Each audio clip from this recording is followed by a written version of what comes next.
اعوذ باللہ من الشیطان اللعین الرجیم بسم اللہ الرحمن الرحیم السلام علیکم ورحمۃ اللہ وبرکاتہ۔ اللہ تبارک و تعالیٰ کا شکر ہے کہ آج 16 اپریل کو میں آپ سے مخاطب ہوں اور درس نمبر 107 پیش کر رہا ہوں۔ آج کے درس کا عنوان جیسا کہ میں نے کل بتایا تھا ریاکاری اور دکھاوا ہے۔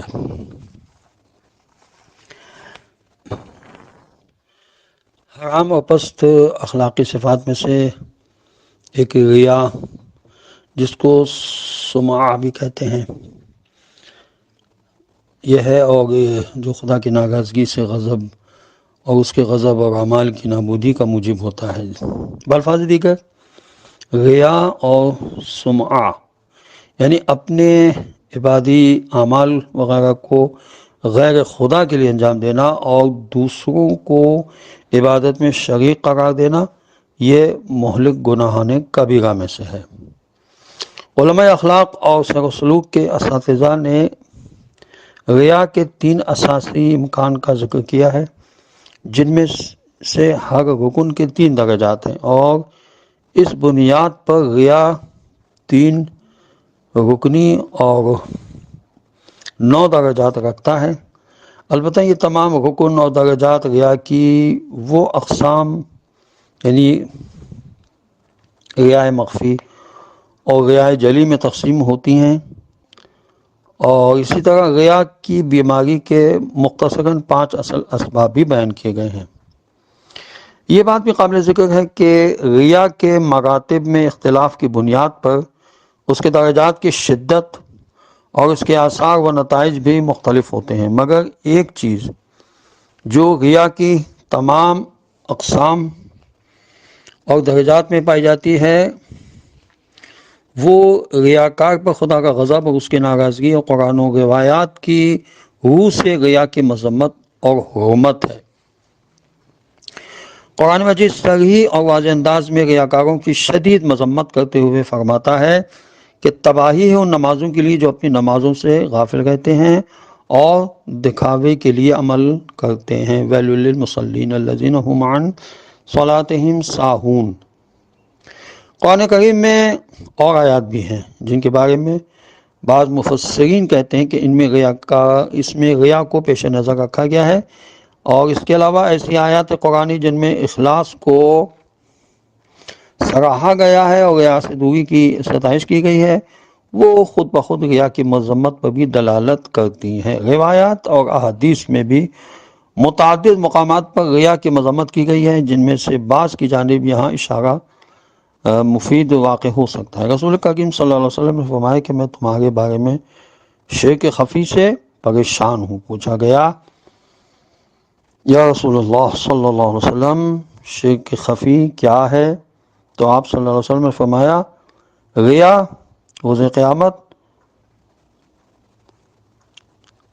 خدا ریاکاروں سے فرمائے گا کہ اپنا اجر لینے کے لیے انہی لوگوں کے پاس جاؤ جن کے لیے تم دنیا میں عبادت کیا کرتے تھے، اور جا کر دیکھو کہ وہ تمہیں کیا کچھ دے سکتے ہیں۔ حضور صلی اللہ علیہ وسلم نے مزید فرمایا کہ خداوند عز و جل اس عمل کو ہرگز قبول نہیں کرے گا جس میں دکھاوا اور ریا موجود ہو، ذرہ برابر بھی۔ حضرت علیہ السلام نے فرمایا کہ ریاکار کی 3 نشانیاں ہیں۔ پہلی علامت کہ اگر وہ تنہائی میں عبادت انجام دیتا ہے تو سست اور بے حال ہو جاتا ہے۔ دوسری نشانی یہ کہ جب بہت سے لوگوں کے درمیان ہوتا ہے تو اشتیاق اور رغبت کے ساتھ عبادت انجام دیتا ہے۔ اور تیسری علامت یہ کہ اگر اس کی تعریف کی جائے تو زیادہ عبادت انجام دیتا ہے، اور اگر اس کی مذمت کی جائے تو اپنے نیک اعمال میں وہ کمی کر دیتا ہے۔ حضرت امام جعفر صادق علیہ السلام نے فرمایا کہ ہر ریا شرک شمار ہوتا ہے۔ جو شخص لوگوں کے لیے کوئی عمل انجام دے اسے چاہیے کہ اس کا اجر و ثواب انہی سے طلب کرے، اور جو کوئی مخلصانہ طور پر خدا کے لیے عمل انجام دیتا ہے تو اس کا اجر خدا کے پاس ہوگا۔ تو ریا انسانی روح کی سلامتی کے لیے زگرغصہ غضب الہی کو بھڑکانے کا سبب اور انسان کے اعمال کی بربادی کا موجب ہے۔ لہذا ان باتوں کے پیش نظر اس خطرناک آفت کے خلاف سنجیدہ ہو کر اور اس کی تدارک کی ضرورت ہے۔ چنانچہ رائے حقیقت کے مسافر اور معرفت کی بلندیوں پر پہنچنے کے شائق پر لازم ہے کہ وہ اس بری روحانی بلا سے چھٹکارے کے لیے ہر طرح کی سختیوں و مشقتوں کو برداشت کرتے ہوئے پوری جد و جہد کریں اور ریا مخالف کڑوی کسیلی دوا پی کر اس شیطانی مرض سے چھٹکارا حاصل کریں اور اسے شفا یابی کی شیرینی کو حاصل کریں، کیونکہ یہ مرض تمام دیگر امراض سے کہیں زیادہ رائج ہے۔ لہٰذا ہم سب پر لازم ہے کہ متانت و سنجیدگی کے ساتھ اس کے علاج معالجے کا بندوبست کریں اور حتی الامکان خود کو اس کے چنگل سے نجات دلائیں۔ ریا کے علاج و معالجے کے لیے کچھ راستے بتائے گئے ہیں۔ نمبر 1 کہ ریا کے بنیادی علل و اسباب کو ختم کر دیا جائے۔ نمبر 2 ریا سے وجود میں آنے والے حالات اور مظاہر کو دور کر دیا جائے۔ پہلا راستہ جو ریا کی بنیادوں کو ختم کر دینے کے بارے میں کہا ہے کہ ریا کی اصل جڑ جاہ و مقام سے محبت ہے، جو مندرجہ ذیل 3 حصوں میں تقسیم ہوتی ہے۔ نمبر 1 دوسروں کی تعریف اور ستائش کا طلبگار ہونا۔ نمبر 2 دوسروں کی مذمت و بدگوئی سے خوف کھانا۔ نمبر 3 جو چیز لوگوں کے پاس ہے اس کی تمام لالچ کرنا۔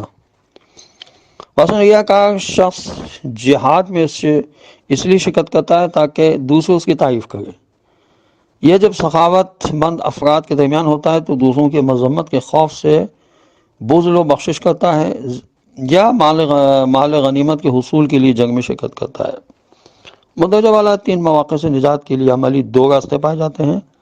پہلی حالت کے علاج کی علمی رائے ہے کہ انسان قدر غور و فکر کرے اور سوچے کہ کبھی کچھ چیزیں اچھی اور دل پسند نظر آتی ہیں مگر ان کا انجام خطرناک ہوتا ہے۔ مثلا شہد بہت لذیذ اور دل پسند ہوتا ہے، لیکن اگر یہ معلوم ہو جائے کہ اس لذیذ اور شیریں شہد میں مہلک زہر ملا ہوا ہے اور اس کو کھانے کے نتیجے میں کھانے والے کی موت واقع ہو جائے گی تو کوئی ہرگز اسے استعمال نہیں کرے گا۔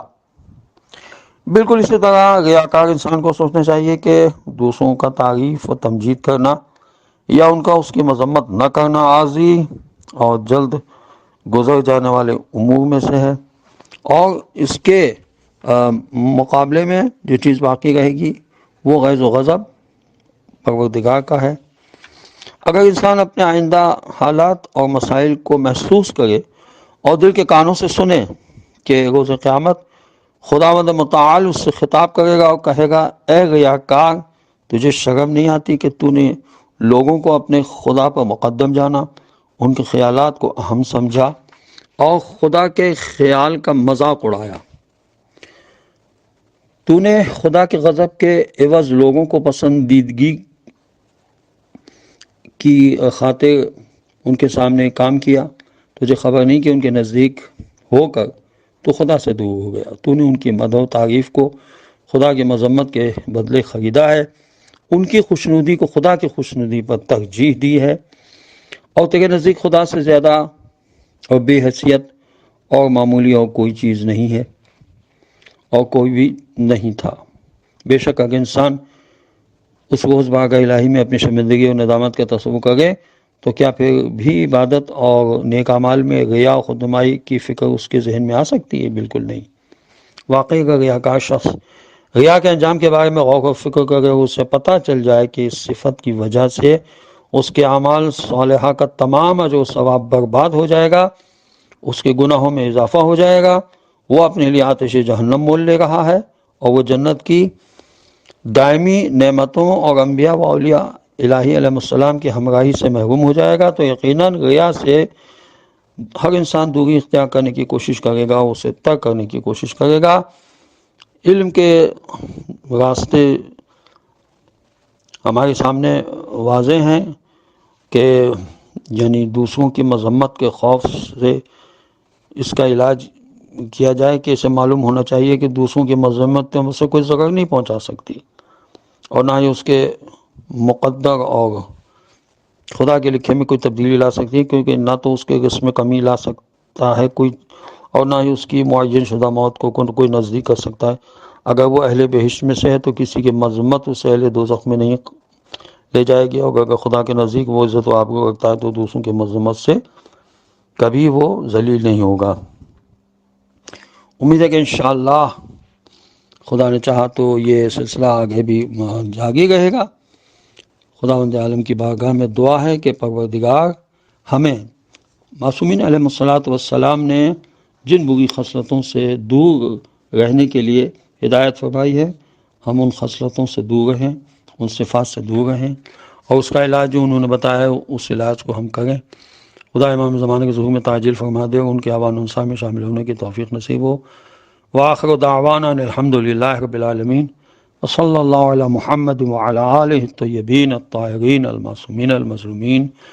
والسلام علیکم ورحمۃ اللہ وبرکاتہ۔